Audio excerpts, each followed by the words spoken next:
এখন কিন্তু আমি রয়েছি গয়ার সাবিত্রী পাহাড়। আর এই সাবিত্রী পাহাড়ে ওঠার জন্য এরকম সিঁড়ি রয়েছে। তো চলো উপরে ওঠা যাক। এই সাবিত্রী পাহাড়ে কিন্তু উঠতে গেলে তোমাদের ভাঙতে হবে 440টা সিঁড়ি। আর 440টা সিঁড়ি ভেঙে উপরে উঠলে কিন্তু রয়েছে সাবিত্রী মন্দির। এখন কিন্তু এসে পৌঁছেছি 240টা সিঁড়ির কাছে, কিন্তু বাকি রয়েছে আরও 200টা সিঁড়ি। তো চলো ওঠা যাক। পার্বতী মন্দির যাওয়ার পথে কিন্তু প্রথমে পড়বে এই গুহা, তো বলে মাতৃ গুহা।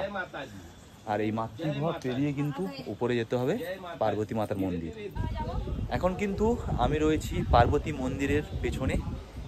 এই রয়েছে সামনের দিকটা, এই দিকটা থেকে ঢুকলাম। এই সামনে কিন্তু ক্যামেরা অ্যালাউ নেই। এখন কিন্তু আমি রয়েছি পার্বতী মন্দিরের পেছনে। আর এই মন্দিরের পেছন থেকে জাস্ট এই শহরটাকে বেশ দারুণ লাগছে। আর ওই দূরে দেখা যাচ্ছে কিন্তু ফাল্গু নদী। এই রয়েছে মন্দিরের সামনের চত্বরটা, এখানে কিন্তু ক্যামেরা অ্যালাউ নেই।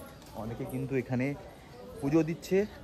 আর এখানে কিন্তু পুজো দেওয়ার জন্য এই মন্দিরের চত্বরে এই সামনে কিন্তু প্রচুর ডালার দোকান রয়েছে। এই ডালার দোকান থেকে কিন্তু তোমরা ডালা নিয়ে কিন্তু এখানে পুজো দিতে পারো।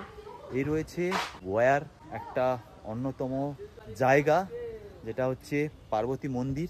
আর বিশেষ করে এই জায়গায় কিন্তু ছট পূজার সময় কিন্তু খুব বড় মেলা বসে। এই হলো টোটাল পার্বতী মন্দির জায়গাটা। আর এখান থেকে চারদিকে এরকম ভিউ, দারুণ একটা জায়গা। এই শর্ট ভিডিওর মাধ্যমে তোমাদের এই পার্বতী পাহাড় আর পার্বতী মন্দির দুটোই দেখালাম।